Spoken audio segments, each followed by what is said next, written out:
Bonsoir à tous. Donc aujourd'hui nous allons parler de comment interpréter les ressentis de vos jumeaux dans le parcours flamme jumelle. Pendant les séparations, vous avez été touchés au niveau de vos blessures de l'âme. Vous allez ressentir une injustice, quelque chose qui vous frustre. Cette disparition soudaine du jumeau éveille en vous votre ego, votre besoin d'être rassuré suite à ces réactions, ce besoin de ressentir de l'accusation due au comportement de vos jumeaux, ce besoin d'extérioriser toute cette rage, tout ce que vous ressentez et qui vous émet un doute en vous qui vous énerve, mais tout en ayant des pensées obsessionnelles d'amour, de nostalgie, et de se dire « il va revenir ». Votre esprit va vous guider vers plusieurs chemins. Si votre jumeau vous fuit, il peut très bien être avec de tierces personnes, ou alors il a peut-être pas apprécié votre comportement. Vous savez au fond de vous qu'il y a des peurs qui s'éveillent en lui. Mais au début, vous ne savez pas comment l'exprimer. Bien souvent, le jumeau a une grande vie extérieure. Il a besoin de monde autour de lui parce qu'il vit d'un vide intérieur, le runner. Donc il n'est jamais seul, il est toujours entouré. Et ça, au fond de vous, vous le savez. Ou il fait en sorte de s'entourer, ou de communiquer avec d'autres personnes. Dès qu'il ressent de l'amour qui s'éveille en lui, cet amour qu'il a du mal à interpréter, si c'est un runner qui est dans une relation extra-conjugale avec son chaser, il va essayer de se réadapter dans son couple. Un runner peut aussi trouver une tierce pour combler son monde extérieur afin d'éviter d'être face à son vide. Un runner qui fuit se dirige vers un chemin pour éviter son vide, donc il sera toujours entouré. Que ce soit des amis, que ce soit de la famille, ça sera des tierces personnes qui vont l'entourer afin qu'il ne puisse pas être livré à sa solitude. Pourquoi ? Parce que le runner sait très bien qu'il vit d'un vide intérieur. Et que quand il ressent de l'amour, il est confronté à son monde intérieur. Et dans son monde intérieur, comme il vit d'un vide, il en a peur. Donc il va chercher son monde extérieur pour éviter d'entrer dans son monde intérieur qui est vide. Cette fuite qu'il émet avec son chaser est due à cette peur qui le dirige en vue de son monde intérieur. Consciemment, il n'en prend pas conscience, mais son subconscient est bien au courant de son mécanisme réactionnel. Le chaser, elle va être beaucoup dans la culpabilité, mais au début, elle va ressentir cet amour profond qu'elle a pour son runner et ne va pas se soucier quand le parcours commence. Elle ne va pas se soucier d'un retour ou pas parce qu'elle ne sait pas. En fait, elle ressent des émotions d'amour. Au début, le chaser ne court pas après son runner. Elle est beaucoup livrée à elle-même et elle ressent beaucoup d'amour. Et elle ne sait pas pourquoi, parce qu'il ne se passe pas forcément grand-chose au niveau conscient pour les jumeaux. Mais inconsciemment, vous allez ressentir des émotions énormes. Et vous allez ressentir au niveau de votre cœur quelque chose que vous ne comprenez pas. Parfois, on ne connaît pas nos jumeaux au début de la rencontre. Et on ne sait pas pourquoi on ressent quelque chose d'aussi fort qui est cette énergie. Donc au début, au niveau du chaser, elle va interpréter « Bon, j'ai fait une belle rencontre, je ne sais pas pourquoi je me sens remplie d'amour, cette personne m'a marquée et pourtant ce n'est pas forcément mon style de personne. Je n'arrête pas de penser à elle, je ne comprends pas. » Elle va peut-être faire un poème un mois après. Elle va avoir des réactions où elle ne se reconnaît pas du tout elle-même. Parce qu'elle était à la rencontre de sa moitié d'âme. Et le runner, lui, de son côté, il ressent la même chose. Mais comme il vit d'un vide intérieur, il a du mal avec l'interprétation de ses émotions. Il sait que cette rencontre n'est pas une rencontre anodine. Il a des pensées fortes et puissantes. Et dès qu'il reçoit un message très profond, soudain, alors que à la rencontre, vous allez voir vos runners peut-être que 2 heures ou 3 heures, et puis peut-être que vous n'allez pas vous revoir, ou que vous allez continuer à vous côtoyer, mais dans tous les cas, il y a une première séparation qui est très rapide. Et cette séparation qui est très rapide, c'est le conscient qui réceptionne toutes les informations que le subconscient avait depuis la naissance des 2 âmes. Le conscient qui se dit, mais qu'est-ce qui m'arrive? C'est quoi ces émotions que je ressens pour cette personne? Comment ça se fait que vous êtes dans le questionnement? Ça ne vous est jamais arrivé. Le chaser va pouvoir se répondre à ce questionnement. Elle va trouver des réponses. Le runner, il va tellement en avoir peur parce qu'il est convié à son vide intérieur qu'il ne pourra pas répondre à ce qu'il a ressenti. Il n'a aucune réponse puisqu'il vit d'un vide. Et c'est pour ça que la première séparation est très rapide. Il y a les retours, quelques mois plus tard, qui se font. Et vous ne savez pas pourquoi vous êtes au courant que cette personne va revenir dans votre vie. Et c'est cette énergie que vous avez partagée qui est très forte, qui démarre très fortement, qui va pousser le runner à contacter son chaser pour pouvoir le retrouver. Il faut savoir que le runner se sent poussé à écrire à son chaser. C'est le runner qui a les clés des réunions. Il ressent comme une pulsation. Même s'il n'en a pas envie, il se sent poussé à écrire à son chaser. Même s'il en a peur.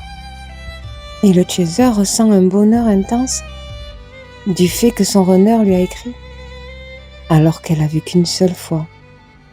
Et lui se sent très heureux que son chaser lui réponde. Parce que lui, dans sa tête, il ne sait pas ce qu'est devenu son chaser. Le runner, en règle générale, n'est pas éveillé.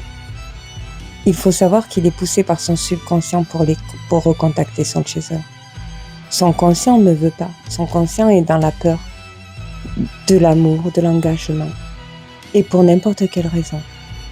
Pour le runner non éveillé, c'est plutôt un runner qui va être entouré par ses amis, sa famille, et qui ne va pas forcément rencontrer d'autres personnes. Et pour un runner éveillé, c'est un runner qui a déjà vécu une vie de couple. Donc, il sait déjà plus que n'importe qui interpréter ses ressentis sans pouvoir y poser des mots exacts à cause de son vide. Dans les 2 cas, le runner, qu'il soit éveillé ou pas, il vit un vide. Donc, quand ils se retrouvent, c'est une joie intense, comme s'ils avaient quitté le pays qu'ils se connaissaient depuis 20 ans, alors qu'ils se sont vus qu'une fois. Le runner intimidé par cette énergie ne va pas s'ouvrir facilement auprès de son chaser. Et le chaser ressent une joie folle de revoir son runner. Le chaser se laisse guider par son âme. Elle va sourire. Elle va vouloir apprendre à le connaître. Parce que tout ce qu'elle ressentait de tous ses sentiments au début, sans le connaître, elle ne comprend pas. Et là, elle va poser des questions dont le runner ne va pas vouloir y répondre. Pour ne pas être face à ses peurs. Et ne pas être confrontée à son vide. Elle va voir que son runner est fermé. Elle va voir que son runner est beaucoup introverti. Et les premiers touchés, les premiers partages de tendresse et de baisers vont être très intenses. Les deux liens d'âme ressentent cette intensité. Et le runner qui essaie de mesurer ce degré de ce qu'il ressent, il ne compte pas se laisser aller. Donc il va essayer un peu de freiner la relation. Le chaser va vouloir mettre ses limites parce que comme autant le runner que le chaser, vous ressentez de fortes émotions dont vous ne comprenez pas. Le chaser, elle comprend plus parce qu'elle est ouverte à la relation, elle est éveillée et elle sait s'apporter des réponses que le runner ne sait pas s'apporter des réponses. Donc lui, il a peur de cette énergie, de cette intensité qu'il ressent, dont il n'arrive pas à poser un mot, dû à son vide intérieur, quand il n'est pas éveillé. Quand il est éveillé, il ne comprend pas, ne sait pas comment mettre des mots, mais il sait que c'est une relation spéciale et il va pouvoir le dire, qu'il n'a jamais vécu ça de sa vie. Le runner non éveillé ne pourra pas le dire. Le runner non éveillé parle très peu. Ce qui intrigue le chaser et qui la projette dans ses pensées obsessionnelles. Donc le chaser, que le runner soit éveillé ou pas, le chaser elle va être beaucoup dans le questionnement. Parce qu'elle va voir qu'il est fermé et du coup, elle va poser des questions dont il ne va pas répondre. Donc elle va se répondre à elle-même sur son propre questionnement, mais elle va le faire en rapport à ses blessures que le runner touche. Admettons, le chaser demande à son runner est-ce qu'il a eu d'autres relations qu'elle? Parce que dans le fond, elle veut savoir s'il a vraiment vécu ça. Le runner non éveillé, il va dire je sais pas. Le runner éveillé va dire j'avoue que ce que je ressens là, je ne l'ai jamais vécu avant. Donc le chaser elle va être dans le questionnement. Parce que le chaser qui est éveillé la première va se dire il me dit qu'il sait pas. Donc c'est pas possible que je sois la seule à ressentir ça. Et son âme va la pousser à poser d'autres questions. Et le chaser va constater que le runner ne voudra pas y répondre. Parce qu'il ne peut pas rentrer dans son monde intérieur. À cause de son vide. Ce qui va frustrer le chaser et qui va la pousser dans ses blessures à elle. En fait, j'ai l'impression qu'il me rejette. Le runner, la voyant venir, a essayé de creuser en lui, ne voulant pas faire découvrir son vide, il va finir par la rejeter. Et le chaser va avoir des sentiments d'injustice et de rejet. Et ressentant cette énergie de rejet, qui ne lui appartient pas d'ailleurs au chaser, elle va le pousser à l'abandonner. Donc elle va se conduire d'une manière à faire intervenir son ego pour lui montrer qu'elle se protège. Elle va avoir cette sensation que le runner ne veut pas aller dans l'engagement. Alors quand il est éveillé, c'est souvent parce qu'il a une autre vie, mais c'est exactement la même fréquence énergétique. Le chaser va mettre des limites afin de pouvoir contrôler la relation. Et pour le runner, il est hors de question que cette relation soit sous son contrôle. Il ne veut pas être contrôlé, car il ne veut pas qu'on le découvre de l'intérieur. Donc il va pousser son chaser à le rejeter pour qu'il puisse l'abandonner. Et puis il va y avoir la fuite du runner. Donc le chasseur de la relation, le chaser, va rentrer dans des pensées obsessionnelles avec plusieurs chemins encore une fois. Un chemin de questionnement qui se dit mais qu'est-ce qui s'est passé en fait? Alors il va y avoir de la haine, il va y avoir de la culpabilité et il y aura toujours cette intensité d'amour que vous ressentez depuis le début qui se partage avec tout ce questionnement. et ce sentiment d'abandon dû au comportement de votre runner pour vous. Le runner, lui, de son côté, ne va absolument pas culpabiliser. Il va plutôt être dans l'accusation. Parce que pour lui, son chaser a eu un comportement qui l'a livré à son monde intérieur, où il vide son vide, où il y a sa blessure de rejet dont il ne veut pas aller. Donc il va rejeter tous ses ressentis. Cette intensité d'amour, ce degré, il le ressent. Il va avoir de la nostalgie. Donc au début des pensées obsessionnelles, le chaser va avoir beaucoup de questionnements à laquelle elle va se répondre. Donc elle aura beaucoup de chemins de la culpabilité, de la haine. Mais jusqu'à qu'elle suit le chemin où elle est persuadée qu'il va revenir. Elle le sait, parce que le chaser peut être un homme aussi, au fond d'eux, qu'ils vont se retrouver. Mais le chaser ne saurait pas comment l'expliquer. Elle sait que c'est un abandon, mais elle sait que c'est comme si il y a plusieurs chemins où il y a plein de questions. Elle va en prendre un, ça va faire que questionner dans sa tête et ça va revenir dans les pensées. Et ça va y penser du matin au soir, du lever au coucher, et où il y a plein de questionnements, il y a plein de souvenirs, parce qu'il y a tellement de curiosité due à son vide intérieur. En fait, il y a tellement de questions dans sa tête à laquelle lui ne répond pas et à laquelle elle va y répondre. Au début, elle va utiliser ses blessures pour y répondre. C'est parce qu'en fait, je lui plais pas. C'est parce qu'en fait, il me trompe. C'est parce qu'en fait, il va voir ailleurs. C'est parce qu'en fait, il a juste voulu abuser de la soirée. Il a voulu me faire croire qu'il y avait des possibilités. Et moi, je suis rentrée dans son jeu. Il y a plein de réponses à laquelle le chaser va se donner. Et dans toutes ces réponses, il y en a une de juste qui va diriger le chaser vers le chemin du pardon. Elle va pas s'en rendre compte, mais elle va pardonner son runner systématiquement. Et à partir du moment où elle pardonne, le signe du pardon, le pardon ne se conscientise pas. Le pardon se fait quand l'un des deux âmes retrouve sa paix intérieure. Alors la réponse, elle amène le chaser ou le runner dans sa paix intérieure, parce que lui non plus n'est pas en paix.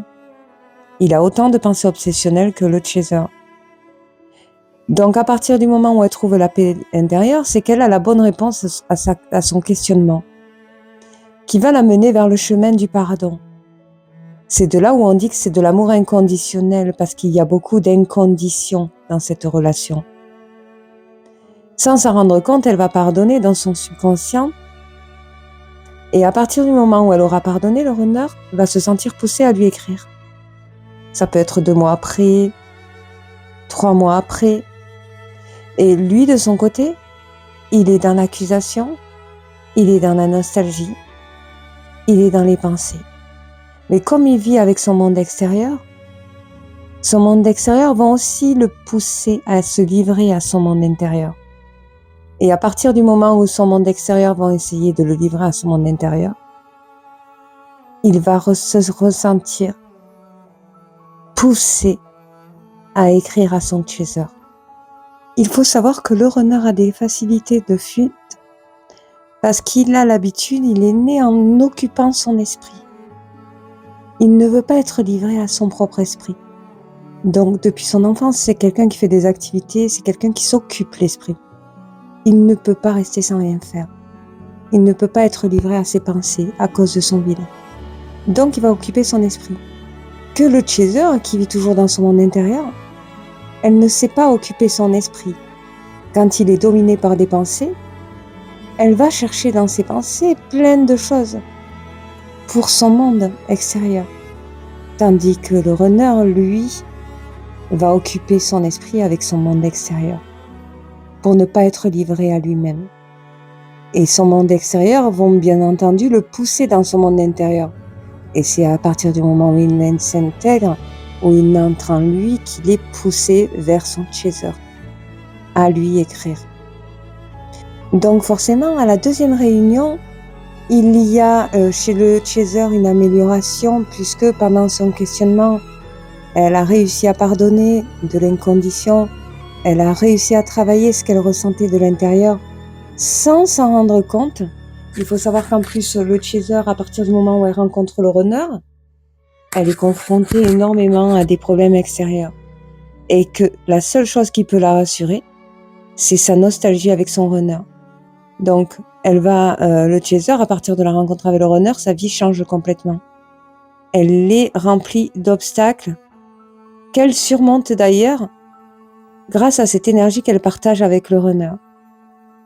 Elle sait que quand ça va pas du tout dans sa vie, dû à de l'administratif, dû à ses enfants, dû à n'importe quoi, dû à sa famille, dû au travail, une pensée pour son runner va la ramener vers l'amour.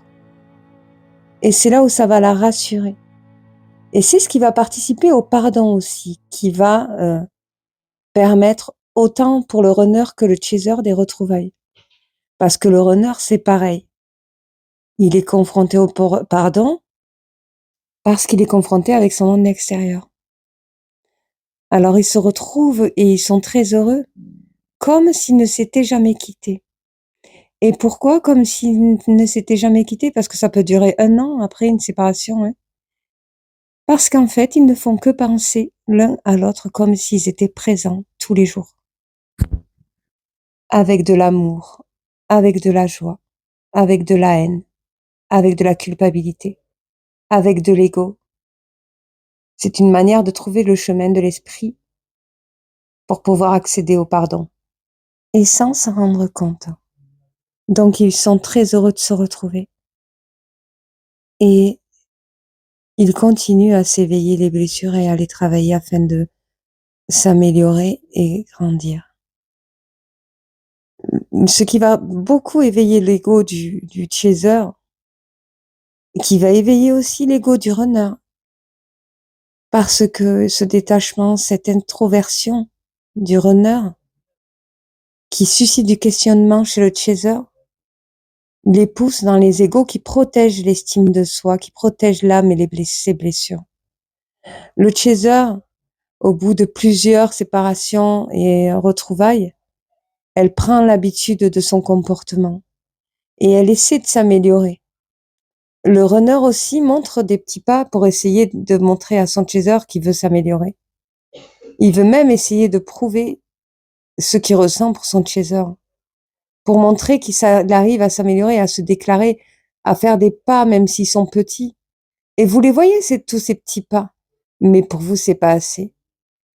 Et du coup, à force de fuir, ça éveille des peurs chez le chaser, comme si le chaser enregistré savait très bien que le runner allait la fuir. Alors, il faut savoir qu'il y a des rêves qui vous accompagnent en plus de ça, qui guident aussi, qui est un signe de réunion. Vous pouvez rêver de votre runner content, ce qui est le signe de retrouvailles. Et le lendemain, vous allez avoir un message alors que ça fait 6 mois que vous n'avez pas eu de nouvelles. Et pendant que vous le fréquentez, que vous commencez à vous éveiller des blessures, vous rêvez de votre runner pas content, sans échanger des paroles, mais pas content. Et là, vous allez voir votre runner vous fuir et vous se séparer de vous. Et plus il y aura de séparation, et plus le runner, vous allez voir son visage dans vos rêves, très mécontent. Et vous allez vous transformer. En fait, comme si vous étiez dans un escalier, comme s'il y avait des marches à laquelle vous montez. Parce que vous avez été habitué à vivre avec ces pensées obsessionnelles. Et vous avez appris à vous occuper l'esprit afin de ne pas être livré à vos pensées obsessionnelles. Comme le runner apprend à lui à s'intégrer, à reconnaître ses émotions, reconnaître ce qu'il ressent de l'intérieur au fur et à mesure de la relation. Le runner se sent beaucoup poussé à écrire et le chaser se sent beaucoup poussé à le chasser parce que cette relation, elle va essayer de le rattraper avec cet amour qu'ils ressentent depuis le début. Mais par contre, avec ses blessures, elle ressent l'abandon, elle a peur du rejet, parce qu'elle a tellement été rejetée, tellement abandonnée, tellement livrée à son mécanisme d'autodéfense, que même avant que le runner essaye de la rejeter, elle va le rejeter parce qu'elle va le ressentir, qu'il va l'abandonner. Parce qu'elle sait très bien que justement cette énergie va éveiller sa blessure. Et inversement pour le runner. Donc elle va être dans l'accusation, elle va accepter ses émotions de haine. Parce qu'au début, c'est très dur pour elle avec tout cet amour de l'accepter. Et plus elle va accepter ses émotions de haine, et plus la séparation risque d'être longue. Pourquoi? Parce que les seules manières de se retrouver, c'est le chemin du pardon. Et que quand vous voyez qu'à répétition, vous faites des efforts, vous vous êtes amélioré, vous vous êtes remis en question et que vous changez dans l'évolution, et que vous constatez qu'il y a toujours des fuites, eh bien, en fait, il sera de plus en plus difficile de pardonner ouvertement. Vous allez finir par accepter toutes les émotions, qu'elles soient de haine, ou d'amour. Et le runner, inversement. Alors, le runner, pour se protéger, il va entrer dans la haine. Pour se protéger, parce qu'il va se dire, si j'intègre, si j'accepte cet amour, je vais être poussé à revenir. Donc, il va intégrer un faux self pour ne pas justement accepter cet amour, quitte à rentrer dans une autre histoire d'amour. Pour vraiment éviter de retrouver son chaser. Parce qu'il sait très bien qu'il y a ce sentiment de pulsation qui fait qu'il la recontacte ou qu'il le recontacte. Donc, il va se servir de son monde extérieur afin de pouvoir ne plus être livré à son monde intérieur où il sait que son monde intérieur le pousse à retrouver son chaser. Donc lui, pour lui, c'est de la faute à son chaser, c'est parce qu'elle s'est mal comportée, elle est folle. Il va essayer de trouver toutes les excuses à son comportement. Et inversement pour le chaser, elle va essayer de trouver toutes les excuses à son comportement. Elle va être dans l'accusation et le runner, c'est pareil, dans l'accusation. Et ils vont faire ça pourquoi? Ils vont faire ça pour se protéger. Sauf qu'au fond d'eux, en fait, c'est parce qu'en fait, ils ne veulent pas se responsabiliser de cet échec relationnel qui a causé la fuite du runner pour éviter de culpabiliser. Donc, c'est l'ego qui prend le dessus. Donc, bien entendu, ils vont être confrontés à des coups karmiques, à la vie, à plein de choses, pour leur faire réaliser que ce qu'ils ressentent de l'intérieur ne vient pas forcément de cette relation, mais elle vient de leur monde extérieur. Pour le chaser et du monde intérieur de le runner. Et à partir du moment où vous pardonnez ce que vous avez vécu dans votre chronologie de vie, et ça, vous n'allez pas le faire consciemment, vous allez le faire inconsciemment, vous allez être confronté à toute une vie, à tout votre passé, où il y a les très longues séparations, où c'est là où vous tombez d'ailleurs sur le triangle de Karpman. Le runner va se confirmer ne pas avoir de sentiments pour vous, ne plus vous aimer, ne plus ressentir, sauf que c'est parce qu'en fait, il est dans le déni et il lutte contre ses sentiments, il lutte pour ne pas retrouver cette énergie énorme et intense qu'il ressentait et qu'il n'arrivait pas à exprimer, et qui le confronte à lui-même. Donc le chaser, voilà, hein, il a fait ceci, il a fait cela, voilà. Et le runner, inversement, je te rappelle que c'est toi, tu m'as dit ça, t'as fait ceci, t'as fait cela. Donc en gros, vous vous accusez de vous être touché dans des blessures. Et c'est bien avant la grande séparation. Pas pour que vous essayiez de le régler entre vous, parce que vous n'y arriverez jamais dans un parcours FJ. De régler vos blessures entre vous. Pour que vous le travaillez, que vous le réglez dans votre introspection par le biais de votre environnement extérieur pour le chaser et tout le monde intérieur du runner.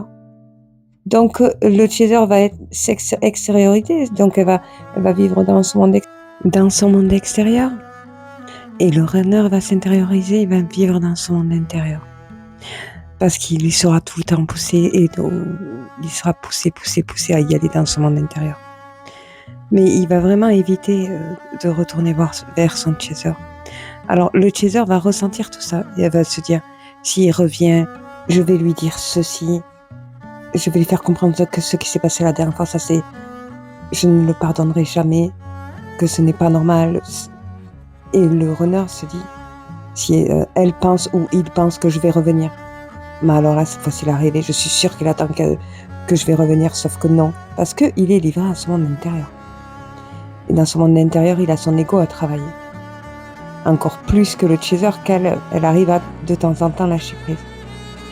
Jusqu'à que le chaser, elle arrête de se dire s'il revient, je vais faire ceci. S'il revient, je vais dire cela.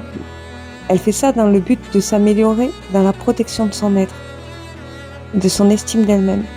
Sauf que ce que provoque le runner en elle, comme le chaser, ce que provoque le chaser en runner, est censé émettre de la remise en question sur soi, jusqu'à qu'il n'y ait plus de...